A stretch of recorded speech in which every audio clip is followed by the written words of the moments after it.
A new era for Jamestown football starts this week. We'll preview the Jimmy's move to the NSIC, plus the Mattern legacy will continue at Concordia. Hot Mic begins now. Izzo. Really, Dom? No. I like what Dom's doing. Okay. Dom Izzo. Jeez, come on, Dom. What do you think I am, a magician? Yeah, I'm fired up, Dom. What else could I say? Absolutely. It was great to get on the field, and then Dom came up to me, and I'm trying to walk away from me. I just wanted to enjoy myself out there. Hot Mic. Great job. There's got to be some kind of intelligent question about something. Izzo. Coach Dom Izzo, WDAY in Fargo, North Dakota. Can you give me a layup or something? Hot Mic. Presented by Northwestern Mutual. That program is second to none. On the networks of WDAY. You know, if it's not about sports, I find it very hard to concentrate. Here's Dom Izzo. Good Wednesday morning. Welcome to the We All Go Away edition of Hot Mic on WDAY Extra. KSFL TV, good morning in Sioux Falls. KMBN, good morning in Western South Dakota. And Inforum.com. Happy Hump Day, everybody. It is Wednesday, the penultimate day of July. Always love when I can say that word. Welcome to Hot Mic on July 30th. It is opening day for fall camp for many schools around the country, including in our own backyard. On the north side of Fargo later today, the Bison will have their first practice for 2025. We'll be out there later today as this is the second year now that NDSU has moved to afternoon practices. They used to practice in the morning for time in memoriam, and then Polisic came in and changed that last year, which is much more easier for our program. And looking forward to being out there and reporting back what we see over the first day. I believe they will have about 3.5 weeks of fall camp. We're going to be allowed to be at 10 of them, which for some schools, that's a lot. That's pretty low. Other schools welcome it every day. Come out. Some only have a couple of available to media.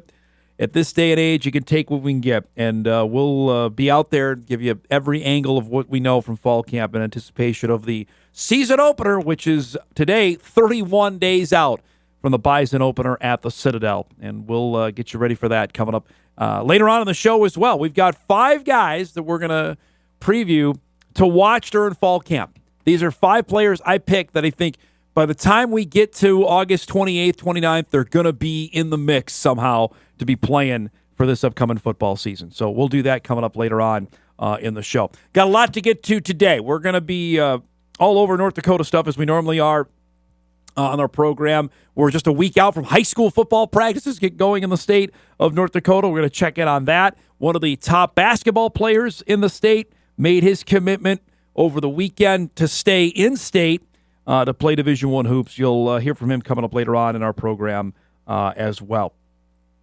The Twins last night had the full gamut of what 2025 has brought them. They had a pretty good performance at the plate by one of their players. They had their best player go on the injured list and is out, and their most expensive player leave the game with migraines. That encapsulated everything of what 2025 has brought this baseball team, as we're now a day out from the deadline, and you have to imagine more moves are coming because they're not going anywhere. Last night, I encapsulated what how freaked out the trade deadline can be, because it was an innocuous moment during the game last night where Joan Duran was hugging guys in the bullpen, and people, the broadcast showed it last night, and everyone freaked out online that, well, Twins are moving Duran, and it was just, he was hugging guys. That's what he does because he's a buddy of his. That everybody lost their collective what during the game last night. As of today at 9:05, Duran is still a Twin. It's up till tomorrow at 5 o'clock if they want to move him. Last night, they played Boston in their second game of their 3-game set. And as I mentioned before the game, Byron Buxton went on the injured list. They called up Pearson Ole to make his major league debut. The crowd is reflective of how many people were at the game last night. It wasn't many. Ole, though, had a great start. Struck out the side in his major league debut. Tip of the hat for him. It's a heck of a way to start your big league career. This is when Correa went out of the game, hit a base hit in the bottom of the first, and just getting to first base seemed like it was a chore for him. Initially on the broadcast, if you were watching last night, Corey Provis and Denard Span were thinking maybe something got in his eye. It ended up being a migraine for Correa. And you could tell, I mean, for anybody that's had any sort of headache or, I mean, luckily I've not had maybe one migraine. That's nothing to mess with. Brooks Lee came in the game for Correa, who left in the second inning. The Red Sox started to hit old. That's a heck of a catch. If we're going to say Harrison Bader isn't going to be a Twin for that much longer, he makes a dynamite catch there up in center field. Robbing would be a home run. There ain't no catching this one from Trevor Story. That's a bomb. Red Sox kept hitting home runs to the deepest part of the ballpark. That's his 16th of the season. That made it a 4-0 lead. Jarren Duran, you could tell. I don't know why Michael Tonkin is still in the majors. He's pitched for the Twins like 5 different times, and that's what happens. That ball, that went 446 feet. It was 5-0. It's 6-1 when Brooks Lee connects here in the 7th of the 2-run homer. That made it a 6-3 Boston lead. It's 8-3. Lee from the other side of the plate hits another home run, becomes the 6th Twin in baseball in their history to hit home runs from each side of the plate in the same game. Not enough, though. Boston beats Minnesota 8-5, the final. Red Sox take the middle game.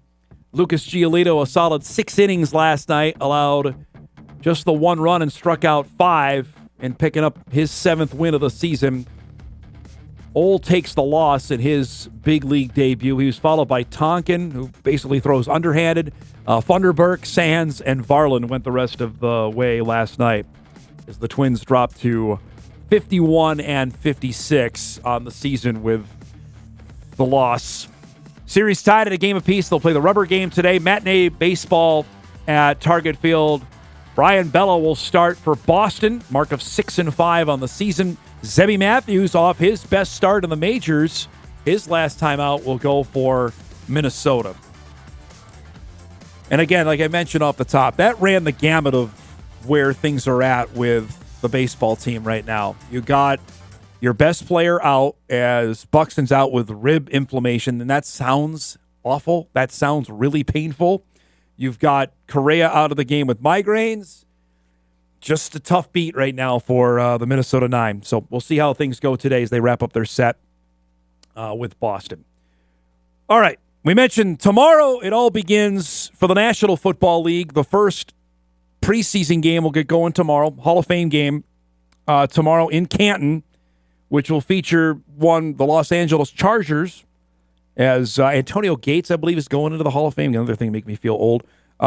Facing the Detroit Lions tomorrow, which we're going to have a distinct local connection in the game. Obviously, for the Lions, Ada's Mason Miller, you're going to probably see tomorrow night play sometime, I would imagine, in the second half on the offensive line for Detroit.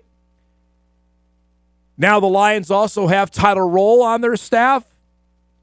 It's a big deal in Canton tomorrow night. So you've got that local angle. And for the Chargers, for people that missed it during the offseason, that Trey Lance signed as a backup quarterback to Jim Harbaugh's team there to try and back up Justin Herbert. There's a battle there with 3 other guys to be the number 2 quarterback to Herbert. DJ Uiagalelei from Clemson and Oregon State, he played like 8 different schools, is in the mix. Taylor Heineke, former Viking great, also in the mix. And Trey is in the mix as well. That's probably like the 8th time I'm going to do that all season long. And yesterday, there were 2 separate NFL head coaches speaking glowingly about guys that play their football in Fargo. You're going to hear from Harbaugh here in a second about what he wants to see from Trey Lance tomorrow. You're also going to hear from one Brian Schottenheimer, who's the head coach of the Dallas Cowboys, speak glowingly about one of his players. Here's the sound from yesterday. I just want to give Trey Lance game experience. I mean, I look at his career, even college, not as much as most guys. And then he got into the NFL and got nicked up a little bit, and just hasn't been out there for the game experience enough. So, yeah, talented player who's playing very well in practice. Now go out into the game, and that's the piece, that says the most. How much do you expect he'll play in this coming game?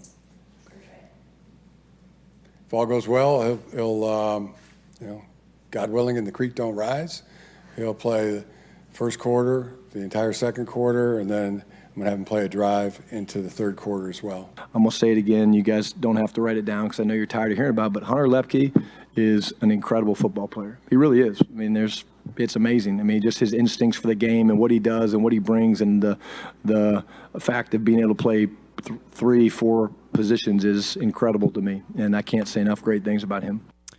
All right, let's start with the Lipke part, because that's something we obviously saw firsthand in the 5 years that he played football for the Bison, that he was a favorite of Mike McCarthy, and Jerry Jones, frankly, that the Cowboys gave Lipke a fairly good amount of money when he signed as a undrafted free agent after the 2023 draft. And again, I'll say that if Lipke doesn't get hurt in November of 2022, the game in Carbondale, if he doesn't get hurt, he's a mid-round draft pick. He would have gone to the Senior Bowl.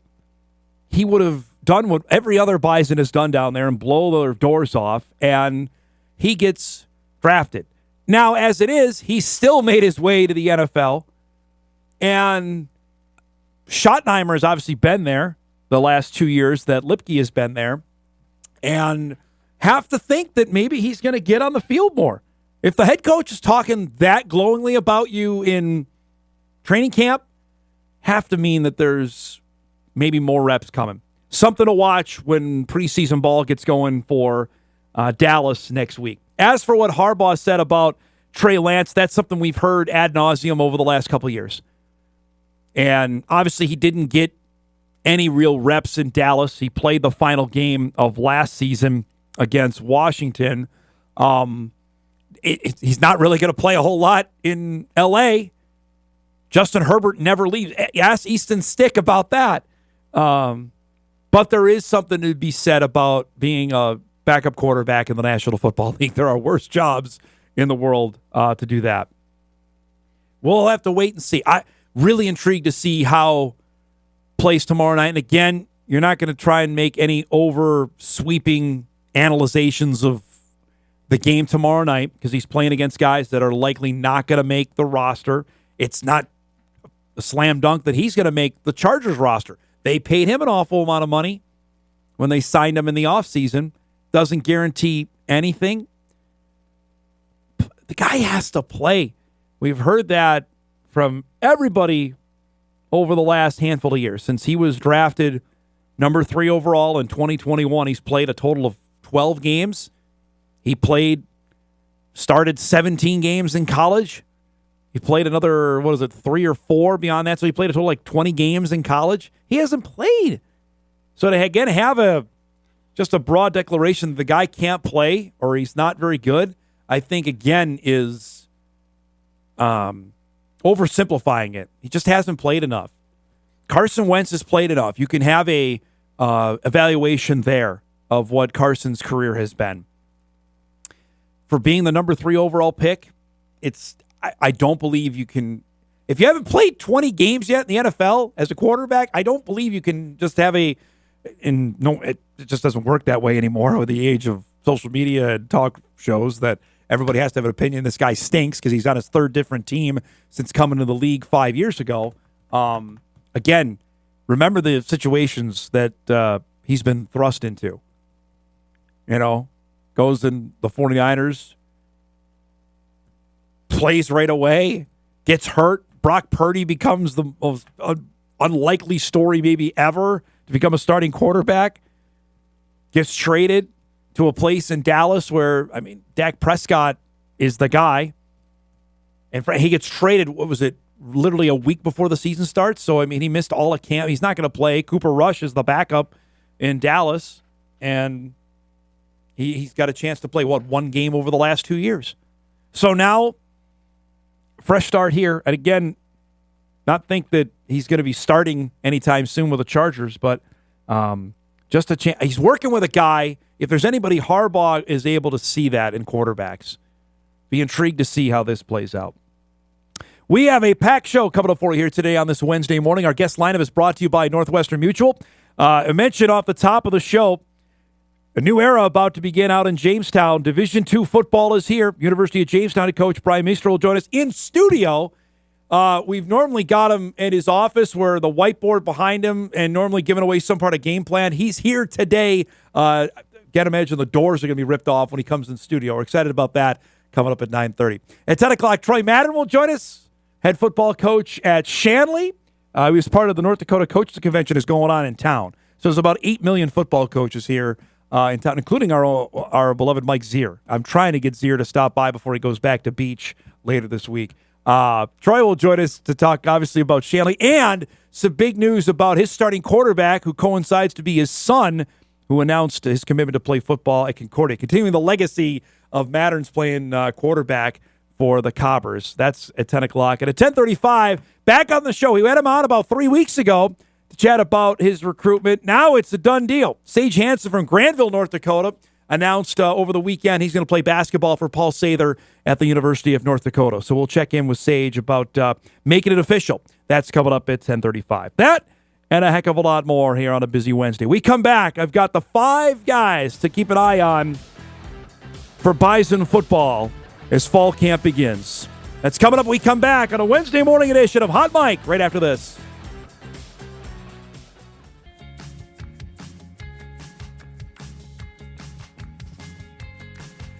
Welcome back, everybody. Wednesday morning show off and rolling. Jamestown head football coach Brian Mistro going to join us in about 10 minutes' time as Jimmy's get set for fall camp and Division II football right around the corner for them. We'll do that in just a few minutes. All right. Mention off the top, begins later today. The Bison will have their first practice for fall camp. They'll go from now to about, I want to say, August 20th, 21st. With fall camp proper, and then it becomes game week practice to get ready for the Citadel. Things back on a quote-unquote normal timeline this year with a game on Saturday. I remember last year everything was a bit different since the opener was on a Thursday night with the game at Colorado. Back to a traditional Saturday start for the opener here in 2025. And we have done various previews throughout the last few weeks. Inforum.com has got a bunch of stuff that I've written on everything from offense, defense, specialists, to the transfers that we've met on this show, freshmen coming in that potentially could be guys to watch. Last for this, because after this, now we're playing football. So now we can actually see with our own 2 eyes what's happening. But in my hand, I have the 5 Bison players that I've selected to watch in fall camp. Now, the only prerequisite I put on myself on this was these can't be guys that have played a lot. You can't have started 5 to 10 games to be qualified for this. Actually, for the guys that I picked, they haven't started a game at all at NDSU. So, and some are quite young. In fact, none of them are juniors or above. That was probably another prerequisite of that. Because for players to watch, to me, that is a guy that's off the radar. You know, it's one thing, we're going to pay attention to Mekhi Collins. Okay, well, that's pretty obvious. It's a guy that played quite a bit last year. Or if we're watching Darius Givens, again, he started 16 games last year, not necessarily going on the limb. This is guys that either haven't played yet or have played a little bit or haven't even seen the field yet. That, to me, that's when we're going out on a limb. So let's start it. We'll begin with number 5 is Alex Elliott, linebacker that Grant Olson brought up yesterday. That's the only reason he's on this list. I asked Gio, and if you missed the interview, you can go back and podcast it. Elliott transferred in from University of Minnesota in May, And after a dynamite career at Hutchinson High School, where he was heavily recruited by NDSU after he graduated there in 2022, he signed with the Gophers, did not play at Minnesota over the last 2 years, opted into the portal, and the Bison made it a high priority to get this guy. And when Olsen said yesterday that we could see Elliott on the ones field, that set the radar off like, okay, this is a guy that could find his way into the mix come the start of the season. So his ability, I mean, he's got good size, hasn't played really much football over the last couple of years. His ability to adapt to the Bison defense, learn the Bison defense because he was not here during spring ball, will be critical. I think this is a guy you're going to see on special teams and eventually be in the linebacker rotation. He's a great athlete, and we had him on the show when he made it official that he was coming to NDSU. Seems like he knows exactly what he's getting himself into. That's a guy to keep an eye on come the middle, I'd say, of fall camp. Let's see where his name is. Number 4 is another defensive player, Zach Vanderpool, who subtly was a defensive tackle in his redshirt freshman year, got moved, if you look at the Bison roster, now is defensive end. And that's a spot we've talked about where, granted, DN and D tackle don't have a ton of depth. D tackle has 3 guys that have played. After that, there's nobody that's played. And that's why I thought maybe Vanderpool may stay at that spot. They moved him to defensive end. And he fits the bill. He's 6'5", 268 pounds. Might be a bit heavy for D end. Certainly got the size. He redshirted last year, made a couple of pop plays during spring football and during the Green and Gold Showcase. That this is a guy that, again, if you just set him on the edge and go, has potential to be devastating there. I think you could move him both inside and out. I guess it all depends on the transfer that the Bison got out of Iowa State, Obald Nyankuru, who came in May, how that transition goes for him in the middle.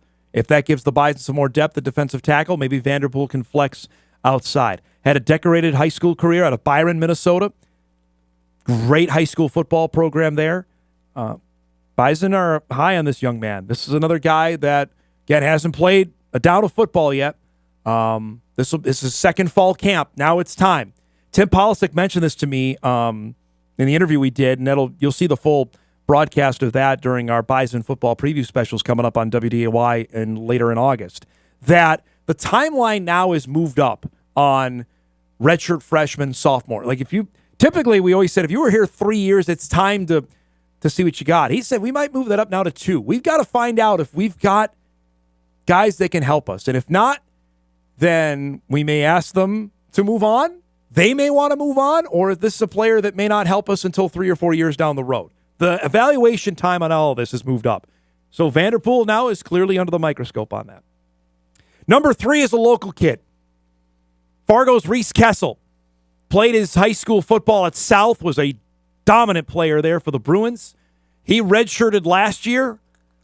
He had a great spring, and it is a position at tight end that to me is wide open. He's going to wear, by the way, got away from the freshman number of 42. He'll be wearing 81 this coming fall, for those that want to know, which was his high school number. He had a couple of plays, and this is one of them during the Green and Gold Showcase, where he can make a play and get upfield. I'm told he's one of the 20th fastest guys on the team. Think about that. He's a tight end. It's 6'5", 239, and he's in the top 20 of the fastest guys on the Bison roster. So that's a full stop there. At a position where NDSU, frankly, has some playing time available for guys that can catch the ball and get up the field. Kessel did that ad nauseum at South. That's a guy that keeping our eyes on. Say, okay, is this a position that NDSU has reps available with a player that has some talent? Can he put it all together? It's his second fall camp. Something to watch there. Number 2 is a guy that just got here in January, but at a spot that suddenly has some reps available with the departure of Marty Brown. And we're talking about Miles Mitchell, running back out of Chicago. who enrolled here in January. So he participated in spring football. We met what his nickname is Money. This is a guy that could potentially work his way higher up the depth chart than maybe we initially thought. And we were talking about this. Kolpak and I were on Monday's show. And that also swayed me a bit here because Barika Penu is locked in as the one. And Polisic said, I want to see over the first 8 to 12 practices of fall camp of who's going to emerge as the number 2, who's going to be the number 3, who's going to be the number 4. The Bison brought in Kennesaw State's DJ Scott to get into the mix at running back. They brought in Cortez LeGrant out of University of Minnesota as a running back transfer. And then they've got Owen Johnson back. They got Barika's younger brother Barry in the mix and Mitchell here. I think the first 4 games, I think that's a non-starter conversation. He's going to play. Certainly the first 3 games. The Citadel, Tennessee State, SEMO, you're going to see this guy. And if they like what they see, and it might even be before that, Polisic may come to be, I'm sure he will, August 20th and say, we pulled it, he's playing this year.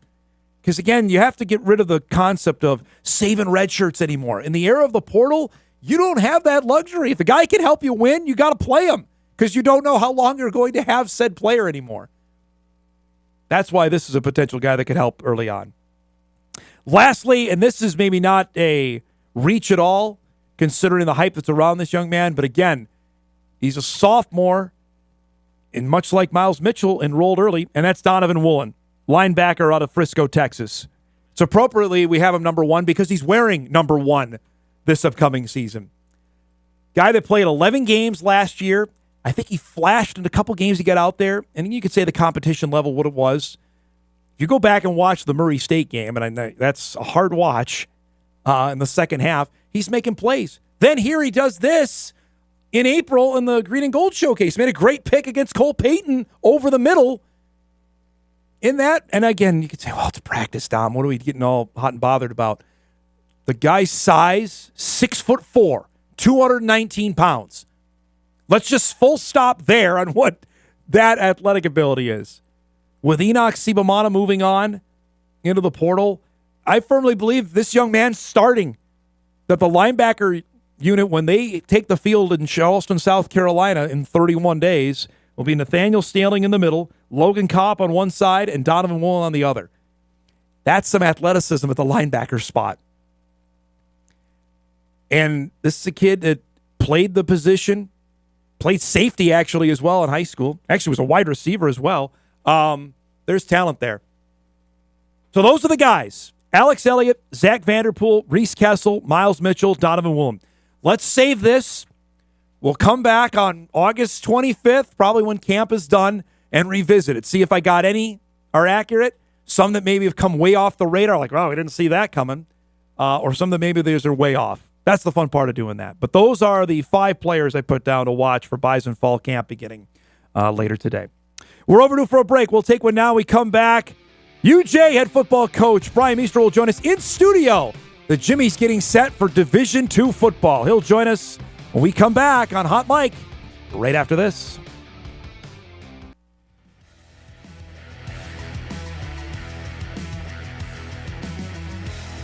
Welcome back, everybody. Hot Mic off and rolling here on this Wednesday morning. The energy level in the studio just shot through the roof. And it's already pretty energetic just for me. I'm only here by myself. But our next guest normally brings it. Not every time we have him on. It's super pumped to have him in studio. UJ head football coach Brian Mistro joins us here. How's it going, bud? How you been? I'm jacked to be here, man. I appreciate coming by. Well, we were in town, and then you texted. I was like, I'm coming. I don't care what anybody says. I've been watching this show long enough, and I think we got Troy following me, right? Yes. He's in town. Where's he at? I don't know what's going on here. I got to drive from Jamestown to get in the studio, and these guys are just chilling. Well, in full defense of him, he said he could do tomorrow, but I'm like, we have Sam Getzinger tomorrow. Sam's a big deal. I can't bump Sam, so Troy's got to do Zoom today. Well, That's what he it's told okay me. because him and Zir are busy fighting in the lobby at the no park. doubt, I hear that. 100%. I'm sure because Zier is upset that, they don't run the ball at Shanley. I don't know what they're doing. They don't really pass at Beach, last I remember. Well, they're still arguing about their first ever contest in 1940, I think. They need a home and home on that, last I saw on Twitter. So we'll see how that goes. So here it is, bud. We've been talking about it for like 2 years, and now it's reality that Division II football is now here for the University of Jamestown. It's such an exciting time, too, from that. Not only do you get fall camp on the horizon and everybody's excited about it, in answering the question of, like, how are you guys going to be? And that's great question. Let me get back to you on that. And to be honest with you, I think that there's merit to say out loud, like, it's going to be a challenge. There's going to be an uphill climb. This is going to be, and it's arguably one of the best conferences in the country. I would say it's number one. I really would. I'd say the NSIC for all of its sports, and you've known this, now you're gonna live it out. I mean, it's number one in my mind, Division II. It's a big deal, but it's also something that I think our guys are hungry for, and the ability that our coaches have done, and our guys have this culture of, like, let's go. No one's gonna give us a shot, and I shouldn't say it that way. People aren't going to be, like, super scared to play the Jimmy. Yeah, you're going to get picked last. Yeah. That's going to come with the territory of 100%. what you got coming in. But let's go. Let's wear that, guys, and own that, and then demand our standards and our expectations of what we want to see. You mentioned, so describe that of going around town or visiting with donors, visiting with alums, and getting that question. Well, how's it going to go? Like, how have you answered that over the last couple of years? I've used a few different ones. I'm a Back to the Future fan. So, like, hey, man, I'll just go get the almanac. I'll let you know how it goes.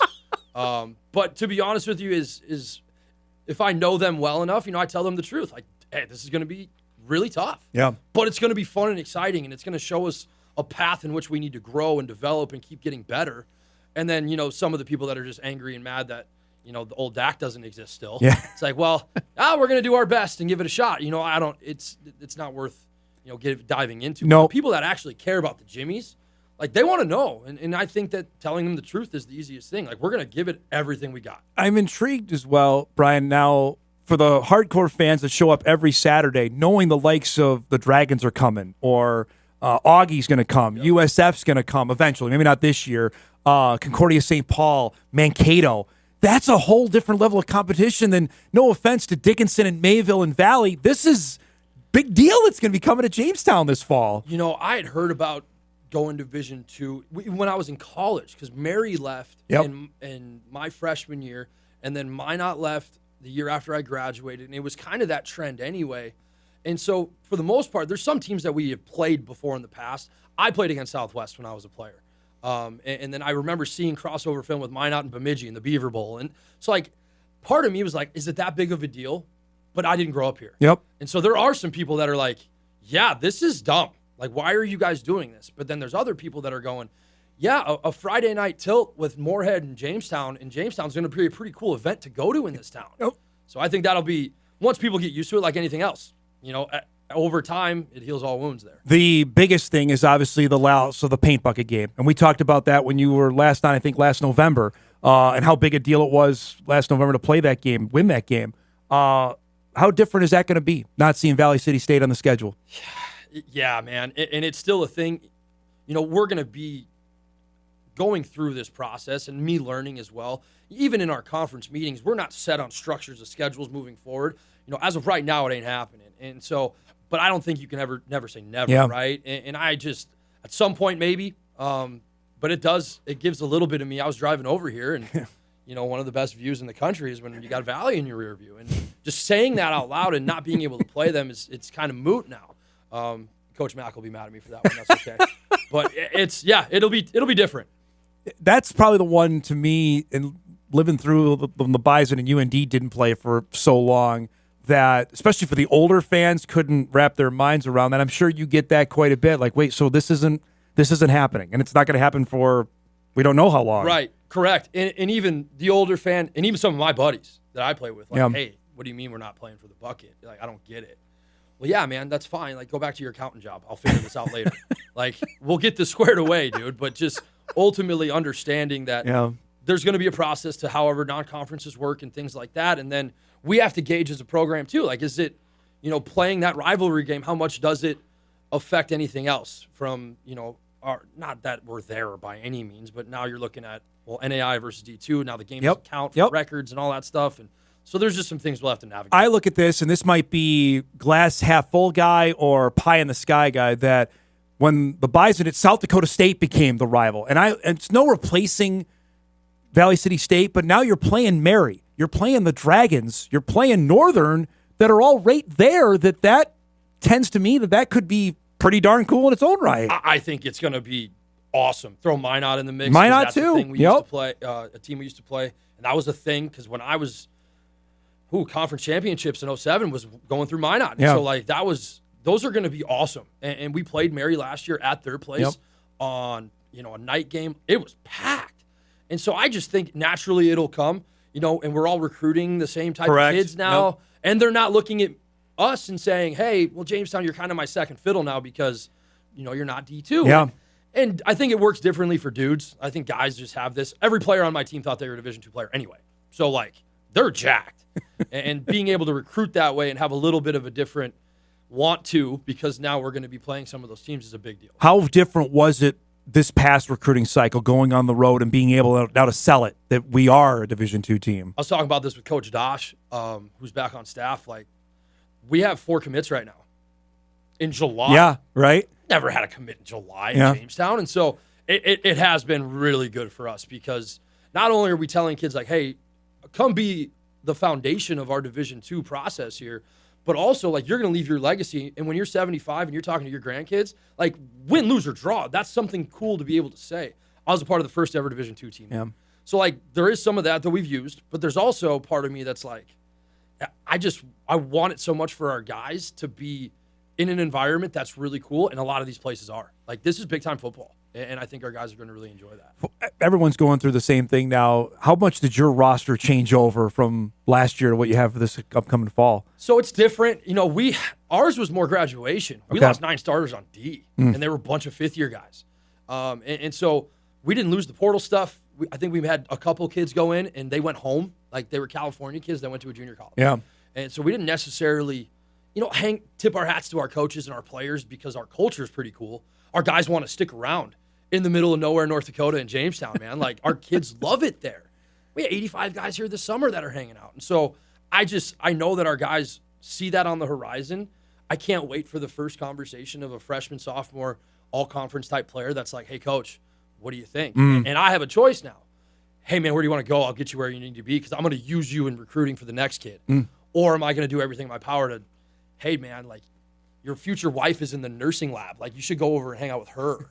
And so I just think that there's some things on the horizon that I'm not going to be ready for, but as they come, like anything else, I'll talk my way out of it. Big picture deal before you got a few more minutes. Absolutely. Okay.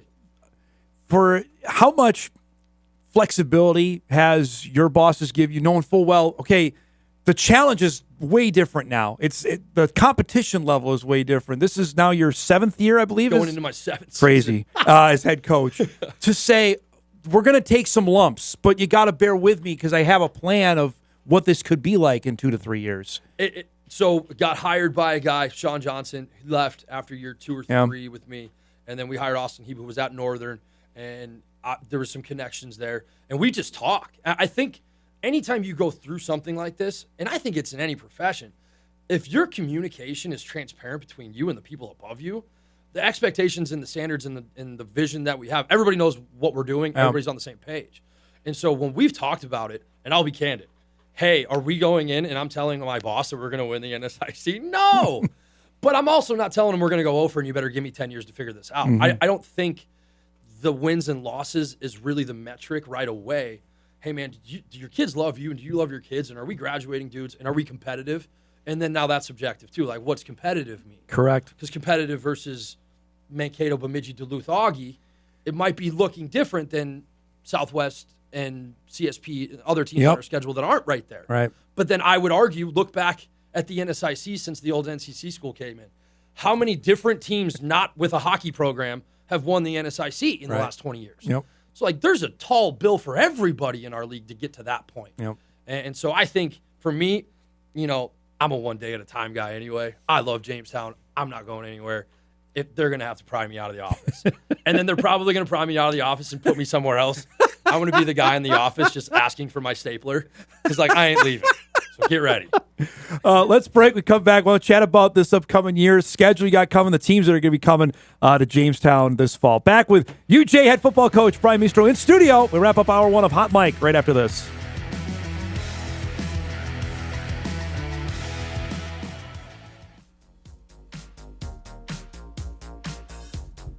All right, back in studio, UJ head football coach Brian Mistro joining us, lamenting how bad his White Sox are.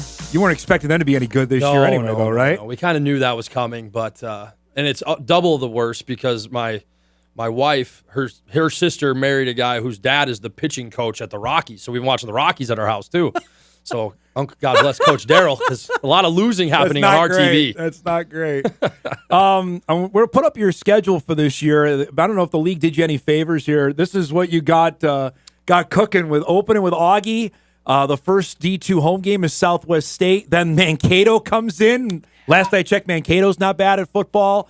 UMary will be fun. That's going to be a dynamite crowd. That'll be awesome. Coming up in October. When you saw this unfold, what were your initial thoughts? Part of me was like, let's go, because you knew it was going to happen. All right, new guy in the league, figure it out. But no, I think obviously the way that Aaron does the scheduling and all that stuff, I'm assuming it was random. But yeah, looking at that schedule, I went, all right, let's go down to Kirkby at the beginning of the year. And then I have some old Northern in me, right, from being a GA, and my DC was an alum, and Coach Dosh obviously coached there. And so, like, not everybody liked Augie back then either.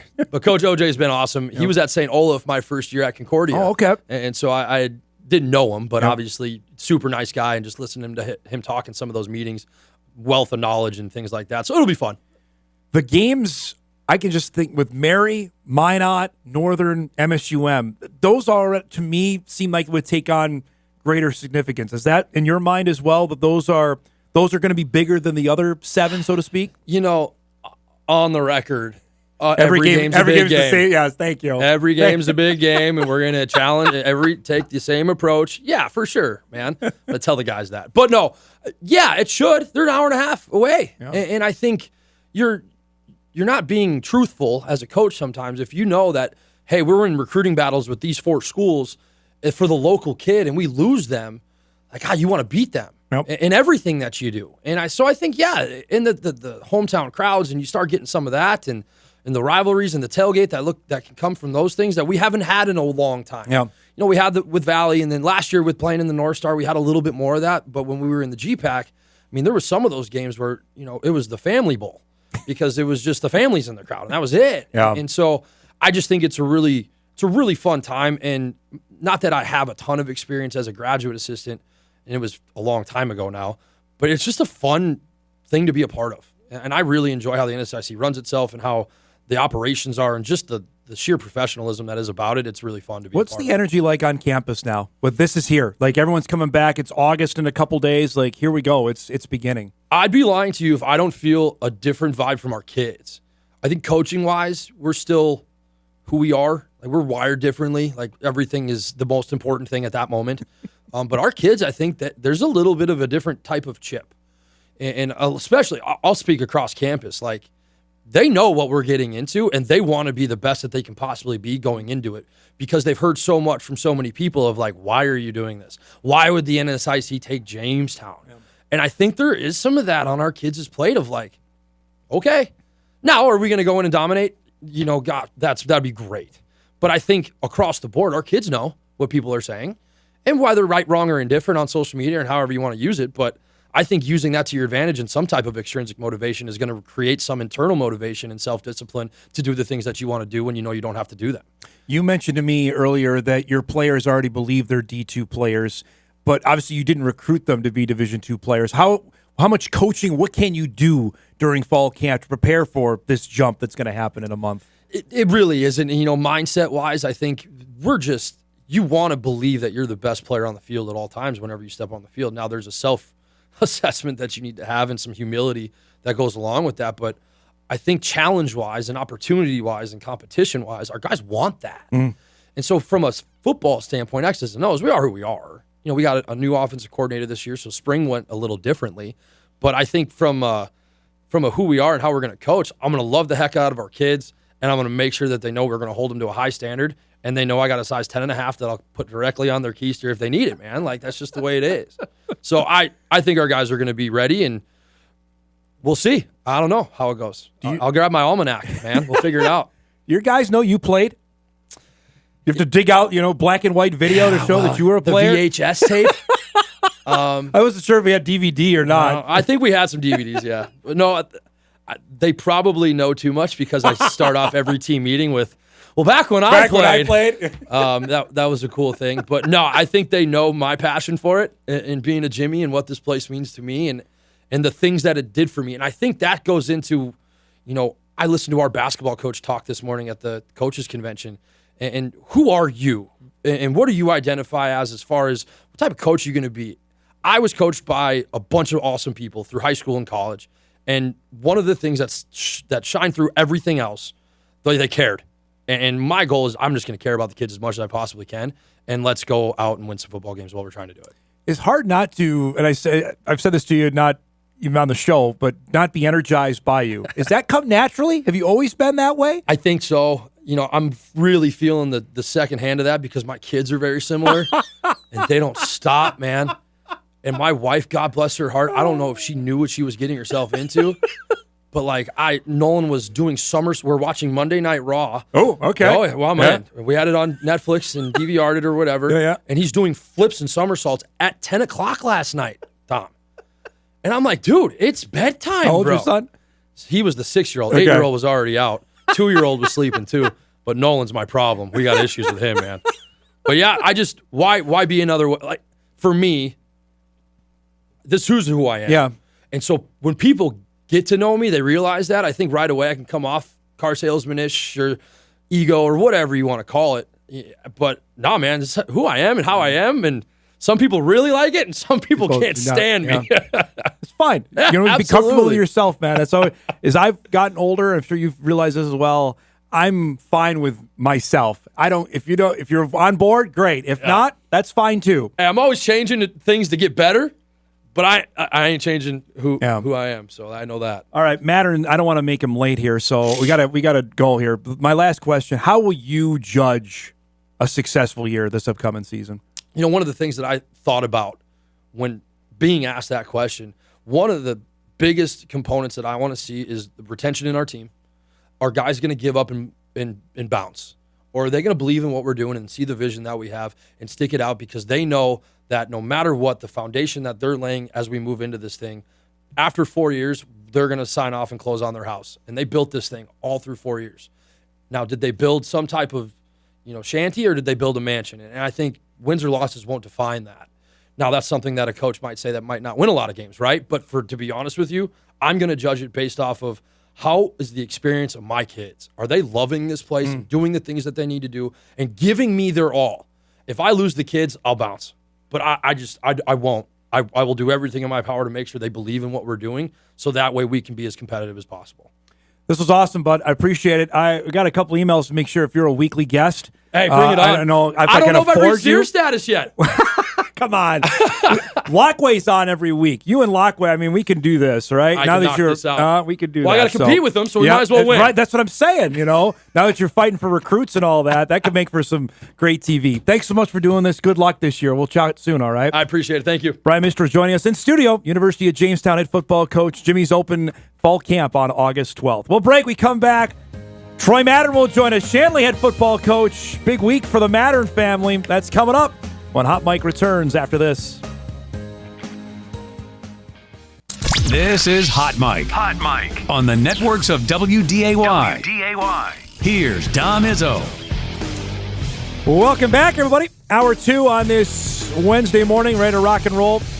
Granville, North Dakota, Sage Hanson going to join us about a half hour about his commitment to play basketball at UND. We'll visit with him in just a little bit. We're trying, our energy level is still shock here from our last segment, so our next guest has certainly got to bring it.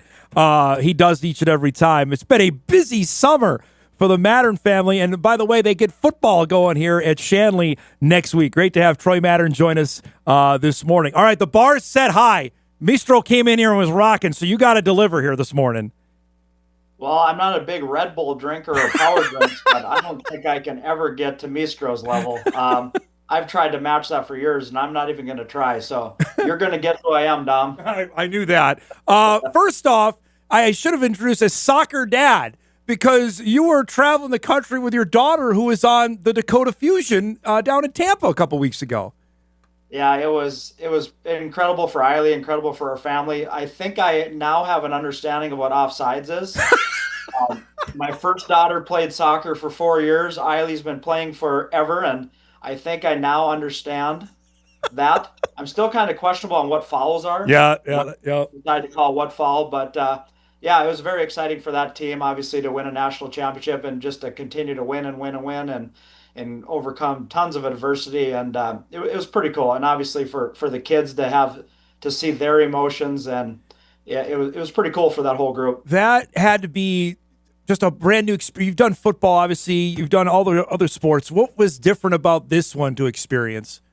You know what? And I tell this to everyone, being a dad is so much harder than being a coach just because you don't have input on what's going on.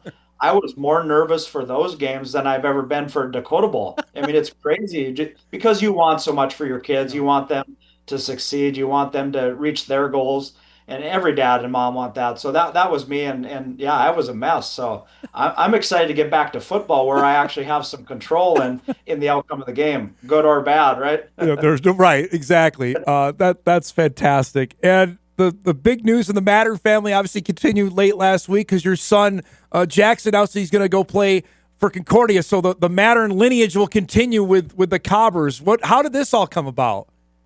Yeah, well, obviously he spent the last 3 years in the program, going to games, being around Coop, being around the staff, being around the players, and you at some point you just know when you know. And I think Jax felt that. His big thing is he just wanted to enjoy his senior year. You know, there's a lot of athletes that just want to get it out of the way and focus on just being a senior, enjoying your football season. And I think Jax was there. And I think just, you know, we went to the 7-on-7 tournament there at Concordia, and I think just being around that atmosphere again, and I think he just felt at home. And there's so, you know, Jack's a quarterback, and just the recruiting of quarterbacks nowadays with all the portal stuff and quarterbacks, really all players, but quarterbacks specifically moving around program to program, you know, what is the best opportunity for him to get developed and get an opportunity to play? And he felt being in the MIAC and Concordia was the best option for him. Did Haran promise he could throw it 35 times a game like Cooper did?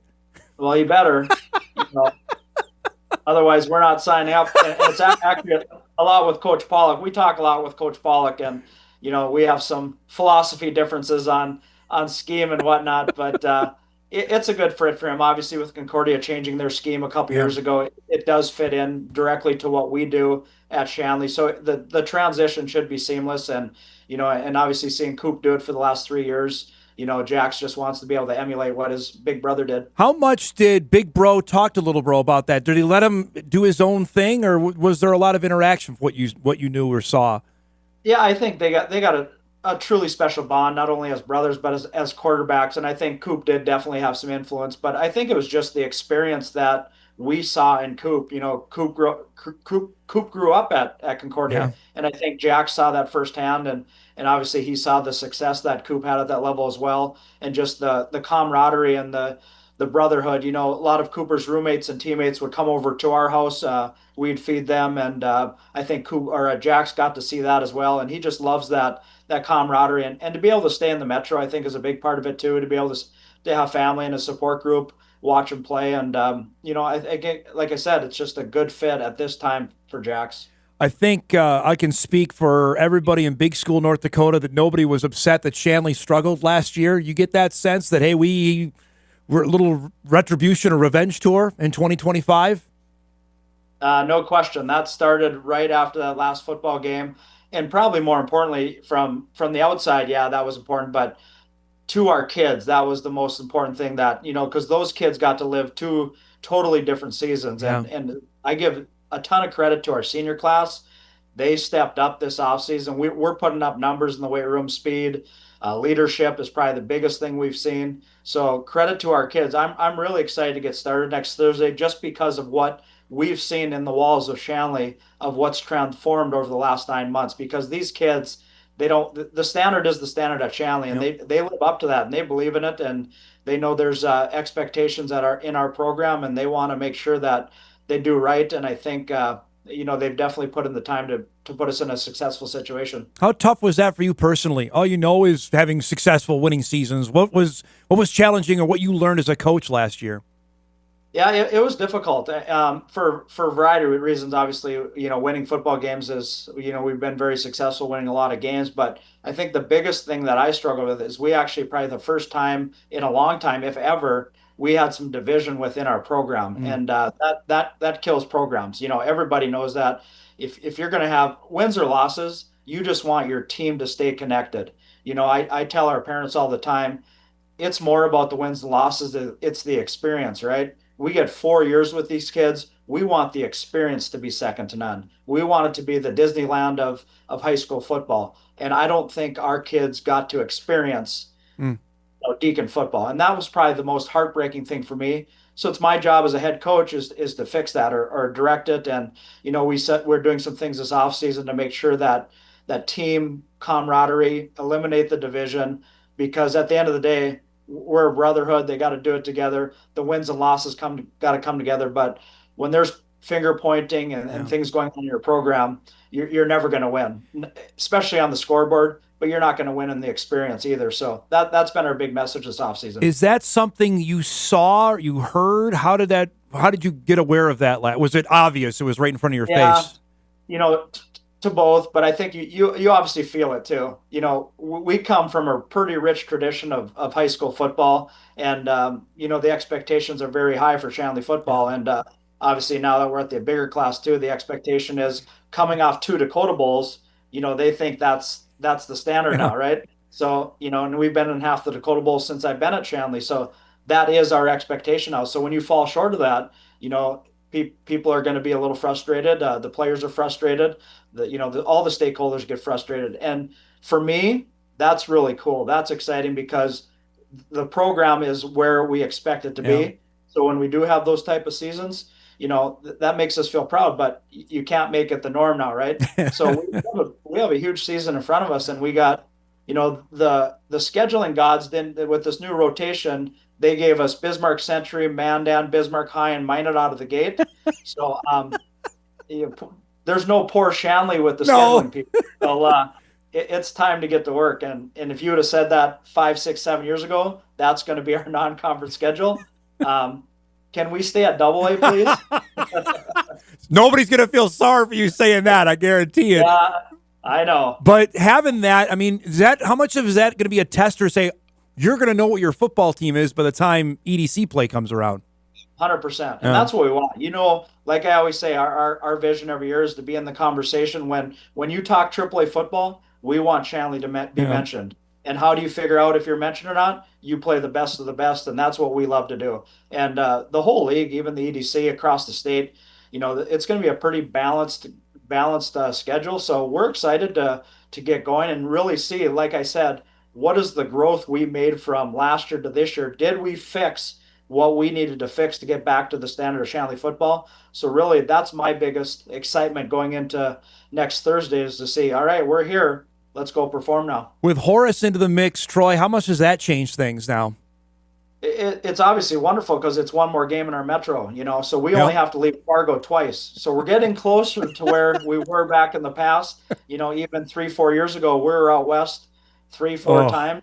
There was one season, if you had a subversity player, a parent went to Bismarck area 7 times. Holy cow.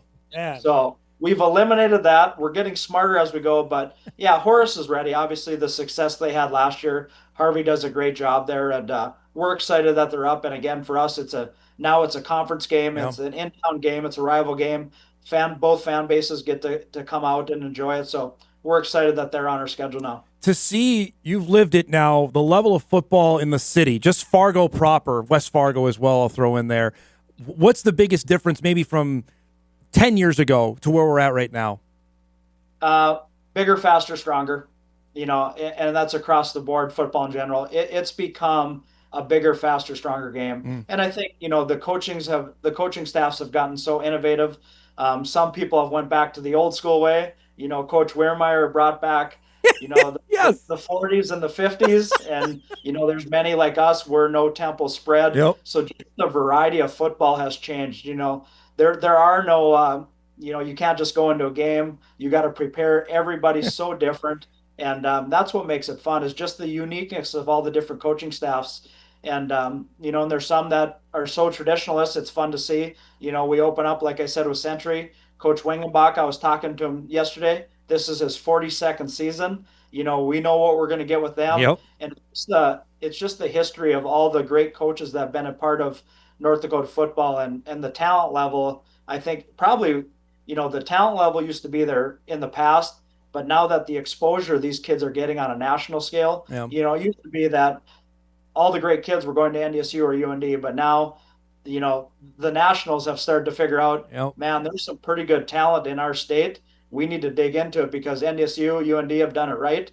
So maybe we should look at some of these kids. And I think they're finding out quickly that there's a lot of talent in our state. How often are you now getting, contacted by FBS coaches, Power 4 coaches about guys, or your film came up? Like Emmett obviously blew up a few years ago and now is obviously at Stanford and was on your own team. But has that crossover happened where you're getting calls from other Power 4 coaches now? Yeah, no question. Yeah. They're on our recruiting trail now. So every spring, every time they're getting on their recruiting trail, we're part of their email chain, their text chain. They're giving us calls. So it's really cool. It's really expanded to those people, and it's really cool for those staffs. You're talking the best of the best looking into North Dakota and asking about kids in our neck of the woods. It's really cool. I got an email here to ask you on this, and this is out of your jurisdiction, but I'll ask anyway. Ask Troy what he thinks about Castleton and Kindred moving up, because now they're moving into the 2A class starting this year. Yeah, and I talked with a couple of their coaches. Obviously, Tommy Butler was on my staff, Yep. and it's right. At the end of the day, the coaching staffs, the players, we work so extremely hard to get these kids ready and to get the coaches ready. You want to be competitive. You want to play 9 competitive football Yeah. games. And in order to do that, sometimes you get too big for where you're at, and you got to move up and you got to take the challenge. You might not have the success that you've had at the prior level, but you want your kids to be in a 4-quarter football game because they've worked so hard to get to that point. Let's put them in a situation where they can utilize all the time that they put in to get bigger, faster, and stronger. So I think both Kindred and Castleton will be ready. I mean, they're football-rich programs. They've had success. Those kids understand what success looked like.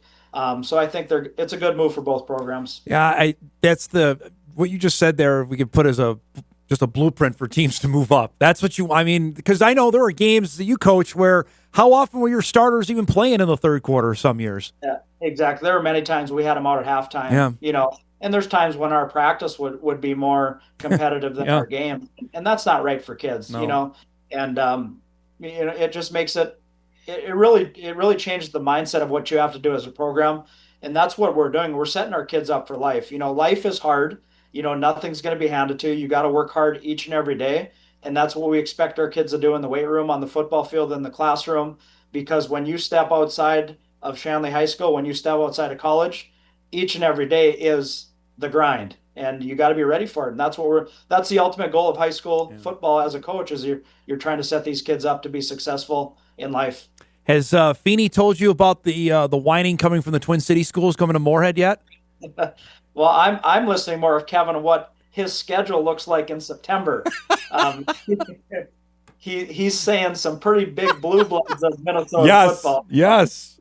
He's hoping he has a roster left after September, but I think Kevin will be just fine. He's got a lot of talent. We get together a lot in the summer through team camps and 7-on-7, and obviously we still have a pretty good connection coaching so many years together. And it's a very unique opportunity for his football program to be able to play, the top 10 teams. Literally, his schedule is pick the top 10 in Minnesota and just put them into Moorhead. But I'm sure, those Metro teams have never had to leave, within a half hour of the Metro. Now, we got to go 4 hours west. It'll be interesting. So, and I think for Kevin, the biggest thing is just figuring out the sub-varsity stuff. Yeah, we've talked about it. So you were that spurred that when you were mentioning what your sub-varsity did. Obviously, Kevin mentioned that on the show when he was on with us a couple months ago. Speaking of that, off the top of your head, because we're near 20 years now, gosh, I'm old, of that 2006 Fargo South team, you have a the story, or just one that pops out about how special that '06 South team was? Yeah, well, Coach Vaddy, he's our O-line coach. He's been with me since 2010. He was on that team. But I just remember the practices. We always joke that we think our twos would have probably won the EDC too. Yeah. But there were literally fist fights and wrestling. I mean, those kids had to fight so hard to even get on the field on game day. But getting after it in practice, it was unbelievable. And I think another just memories is the coaching staff we had there. Oh. You know, there's so many coaches now that are head coaches across the region. Yeah. It's you don't realize at the time how special of a group you're with until you kind of do split up. But the great human beings that I got to learn from that mentored me to be who I am today, it's a true reflection of that group from really about 04 to 09. It was an incredible run with an incredible amount of talent, but a great group of guys that were leading that program too. I think you and I counted, was it like 6 or 7 now head coaches that are on the staff? Something crazy like that. Yeah, I think we got, at one point there were 8 off that staff Man. that became head coaches at some pretty good programs too. Yep. You know, so it was great group of guys. Last thing before we go, you've been on attack on social media from one Mike Zier again. How's that gone this week with the coaches convention in town? You know what? I'm probably one of the proudest guys because yesterday when I spoke, Mike Zier introduced me. Oh, you know, so wow. you know you've arrived when you get introed by the Mike Zier. Wow. And then of course I'm talking about spread football, and I always joke with Mike that we throw more in one possession than he has in one season. No doubt.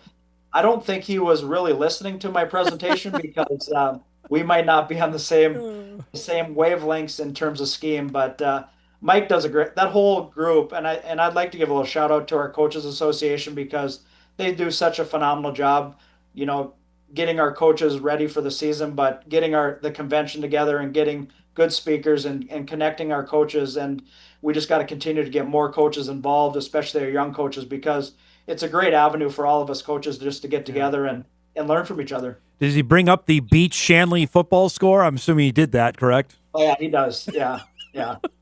Mike Zier brings up a lot. From 80, yes, correct, from like 80 years ago. And then obviously he's a big Mayville State guy, and they opened with Concordia this year, so that will be a good opportunity for us to jab each other. Under the lights too, which is going to be pretty cool. Yeah, it's going to be a night game really over cool. over in Moorhead. It's great to see you, bud. Congrats on a big summer for your family. That's been awesome, and look forward to catching up when the season gets going. Good luck next week when you get back out there, okay? All right, Don. We always appreciate it. Take care. Good to see you, bud. There he goes. Troy Mattern joining us, Shanley head football coach. The Deacons open fall camp next week. Congrats to his youngest son, Jackson, and him committing to go play football over at Concordia. Continuing the legacy there with Cooper Mattern having quarterback the Cobs for the last 3 years. Good stuff.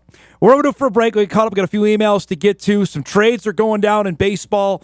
We'll get you all updated on that. Hot Mic rolls on this Wednesday morning. We're back after this on WDAY Extra and streaming online at Inforum.com.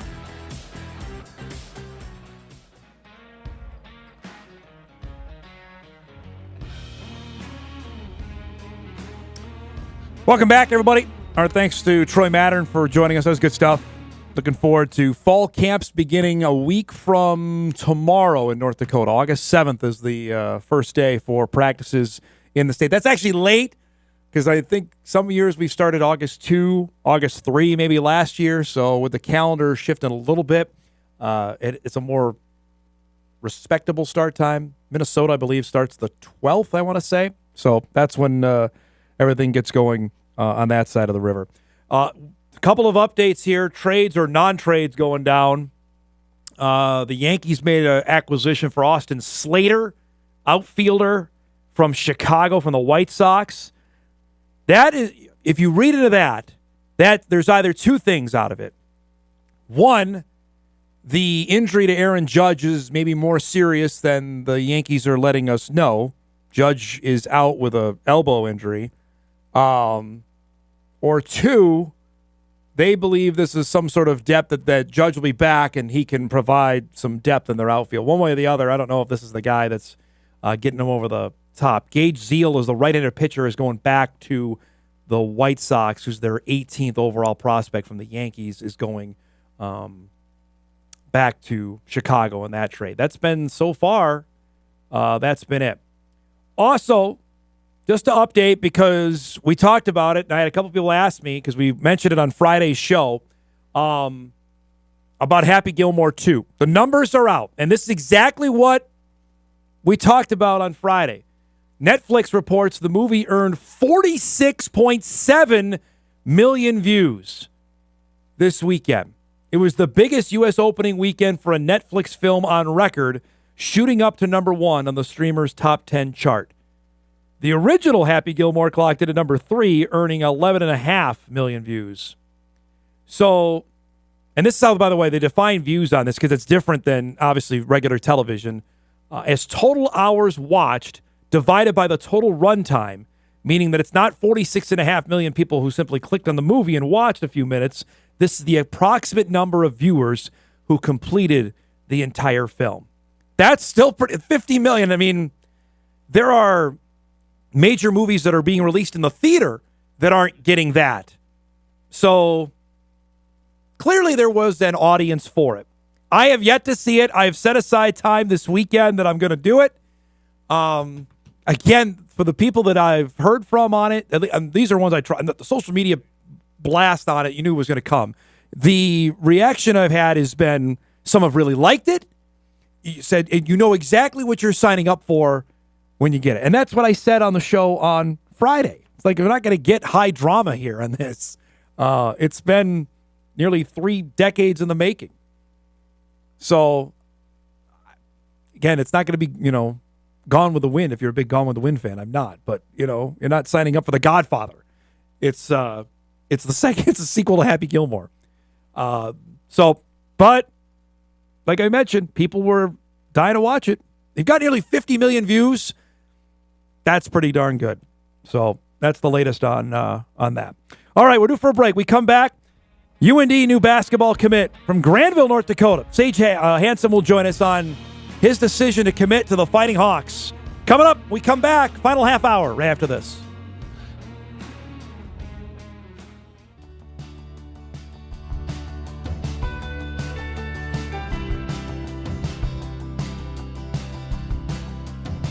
Welcome back, everybody. Hot Mike rolls on a Hump Day Wednesday, final half hour of the show.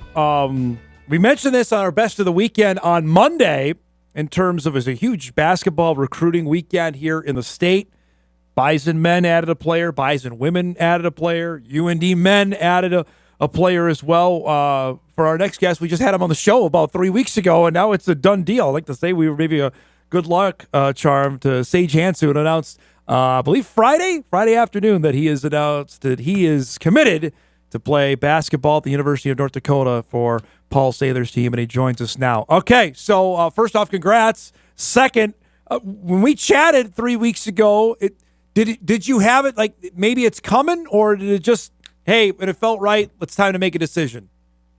Well, it kind of just happened. It just kind of felt right in the moment. Like I didn't plan to make a decision this quick, but it just felt really right in the moment. So I was like, why not wait, or why wait when I could just do it now and get it done with? So tell us the phone call, how it all went down when you called Coach Sather. Well, I had just finished cleaning the horse stables at the fair, so it was on my way back home from that. I give him a call. I tell him that I've just finished at the horse barns and the stables.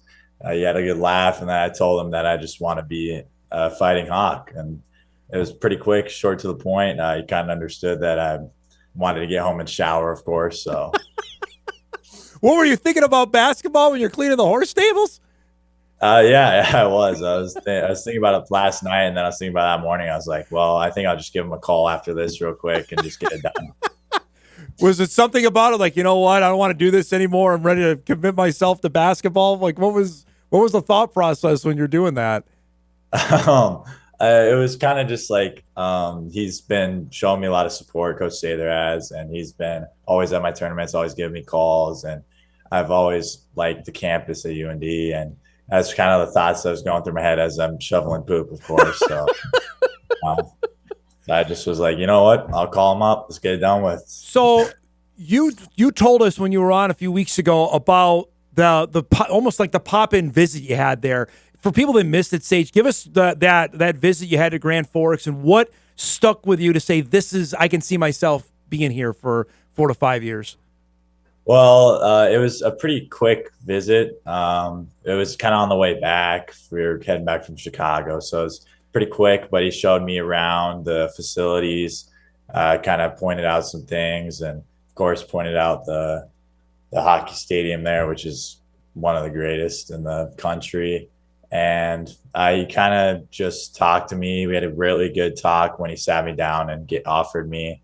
And that kind of stuck with me, was the talk that we had. So that's kind of what got in my head and kind of helped be like, hey, this is kind of where I want to go early on, but I never fully committed until now, of course. Visiting with your parents after you made up your mind, did you talk to them after you were done shoveling before you called them, or how did that whole play out?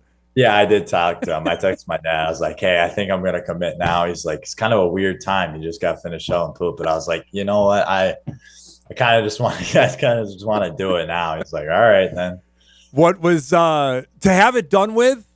Just does it feel like not necessarily a weight, but now that it's over and done with? What's your mood about it? It feels like I can kind of just focus on like basketball for me. Like for my high school season, I kind of want to have a big senior year because I missed out last year. So that's kind of what the thought process was for me. I want to just get my mindset on this high school season so I can have a very just like almost like breakout season, I wouldn't say, just kind of like a standout season. I want to make sure that everyone sees me as a player as I want to be. So I kind of wanted to just get the recruiting out the way so I can focus on that. I don't know if we chatted much about this last time you were on, but just what's your anticipation level just to go back and play that you haven't had a chance to do it? I mean, you got to feel like you're going to rip the door off the hinges when that first game in January. Yeah, I might. I've been itching. I've been always thinking about just getting back out on the court. I want to hear my name in the starting lineup being announced. Like I've been hard to just wait and watch my other teammates go and play like that. It's hard to sit from the sidelines. When was it, Sage, for you that I want to play Division I basketball? Was it always a goal? Was it something as you continued to grow taller, develop your game? Was it gradual? Was it always been there? It's always been there ever since I was 5 years old and picked up a basketball. I'd always watch the big Power Fives on TV with my dad. So we'd kind of sit down and I was like, wow, I just want to play at that level. I see the stadium, see the people. It's just a whole nother level that I just wanted to achieve. Now that it's real, has it sunk in that this is going to happen now for you? Mostly, but it's still kind of crazy to me that was a goal I had and that's what I've achieved. Tell me about the reaction back home the last few days since you made it public. Everyone's congratulated me, people that I don't even know. So it's kind of awkward in that case, but it's been great just listening to all the feedback that people have and how much support there is back here.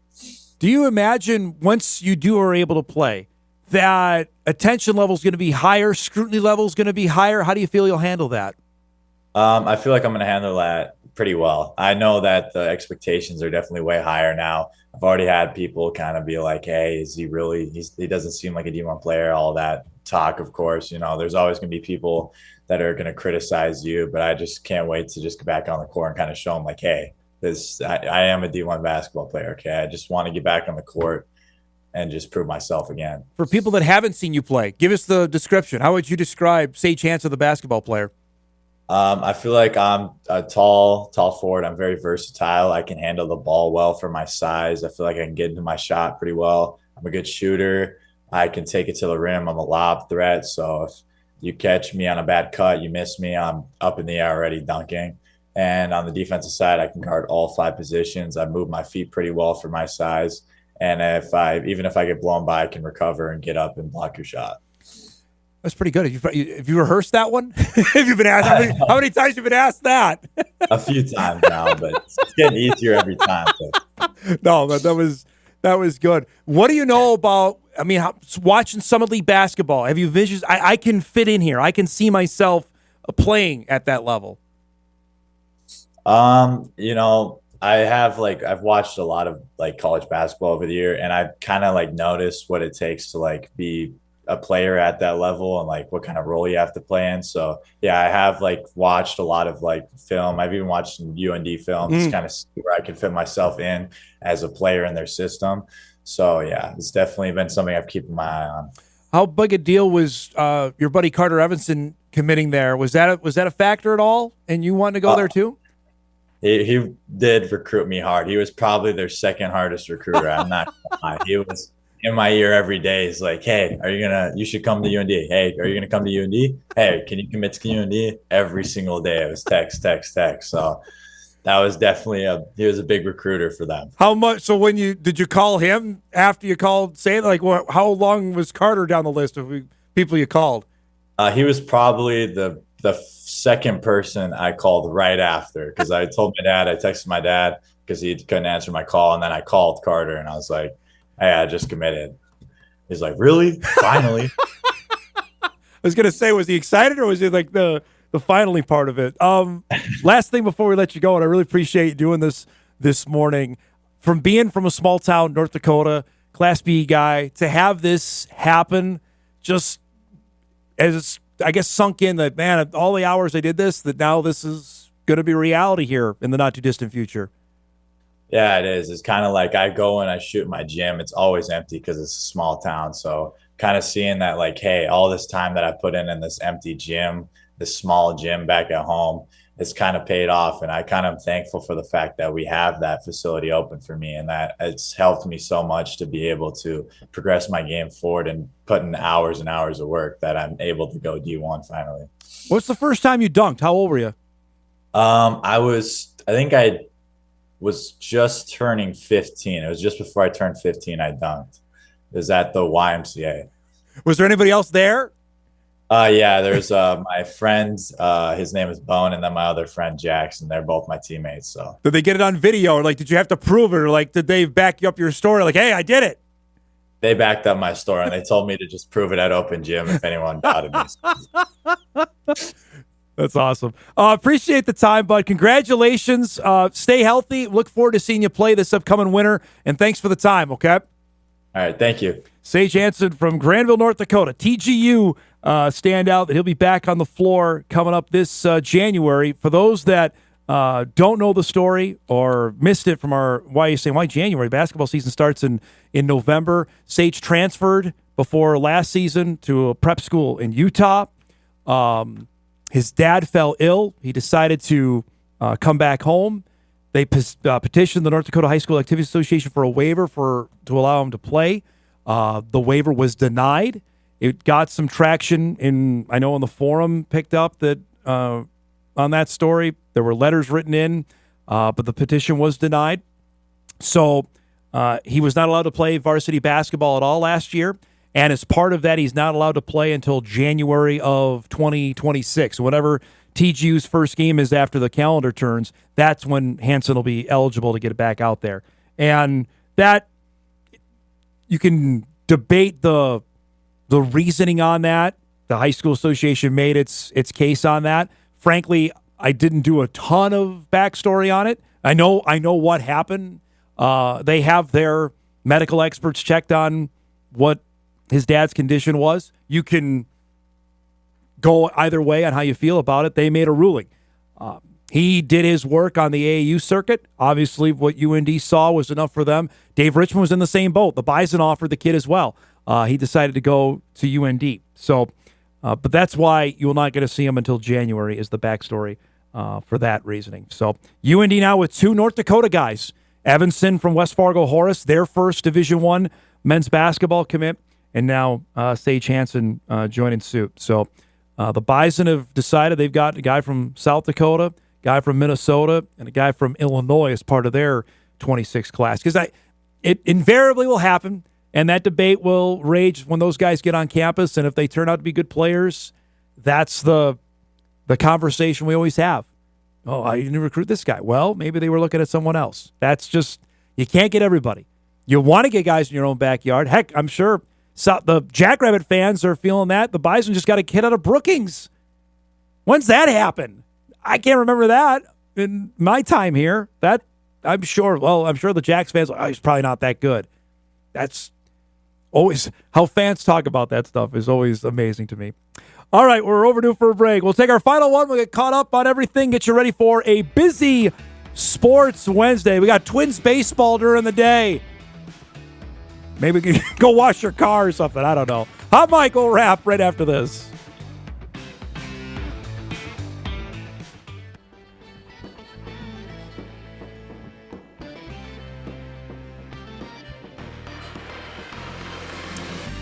All right, wrapping things up here on a Wednesday morning.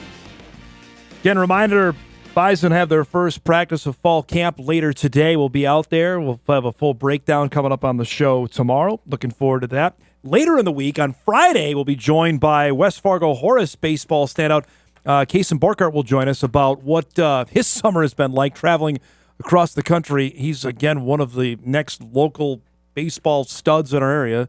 Tay Rich, from Moorhead, his destiny is going to be in football. Kason is going to be in baseball. Left-handed pitcher who's been dynamite. He'll join us coming up on the show on Friday. Mention trade deadline. This Eric found from John Heyman, who, of course, works for the MLB Network and the New York Post, reporting the injury-racked first-place Astros have inquired about their former star, Carlos Correa. Astros have been preferring a lefty-hitting infielder, but they do love Correa. So do the Twins, but they're also in sell mode now. Bobby Nightingale first mentioned that. Now, that would be interesting, considering the amount of money that they invested there in the Twins part, if they're willing to move on. It hasn't been good.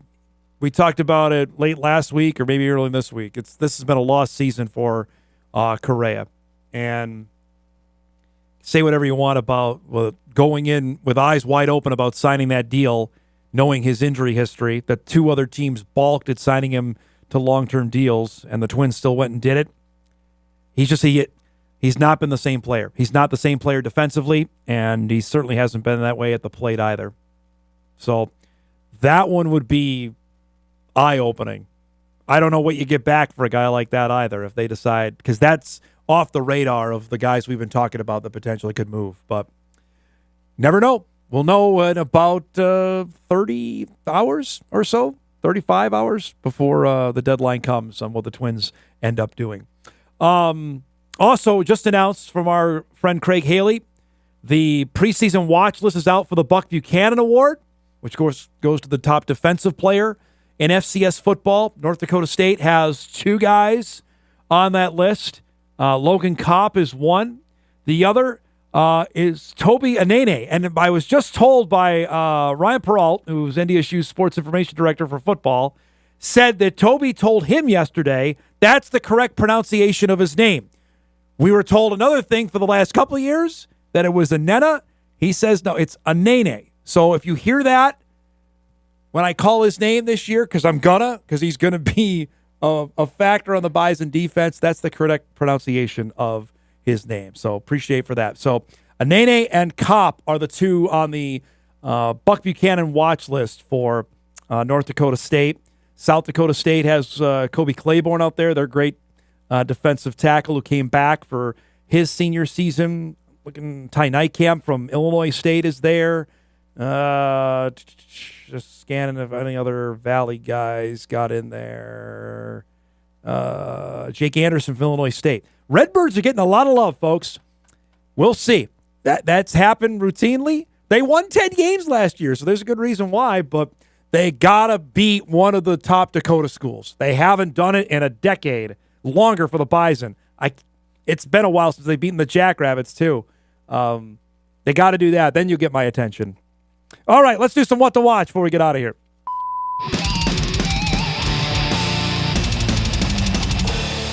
What to Watch is brought to us by Northwestern Mutual. We appreciate their sponsorship of our show each and every day. All right, we got Twins and Red Sox coming up later today. It's a noon start at Target Field. We'll see who gets the win there today. Each team going for the rubber match there on how this is played out. Noon start from Target Field. The Twins made one move as well while we were on the air. They sent down Pearson Ole. Noah Davis has been recalled from AAA. I don't even know who that is. Apparently they just got him in a trade from the Dodgers, but he's up with the Twins. That's coming up here in about an hour. The matchup of the season tonight in the WNBA, rematch of the finals. Liberty Lynx from Target Center, 7 o'clock tonight on ESPN. Looking forward to that one. That's a rematch of the finals. They haven't played yet this season. Also, we got Premier League soccer in Chicago tonight. Manchester United against Bournemouth, 8:30 on Peacock. By the way, the last time that the Redbirds beat the Jacks was 2019. Thanks for the email on that. Thanks to our guests today, to Brian Mistro, Troy Mattern, and to Sage Hanson. If you missed any of the show, you can podcast it later today at Inforum.com. Have a great Wednesday, everybody. We'll see you back here tomorrow. Thanks so much for watching.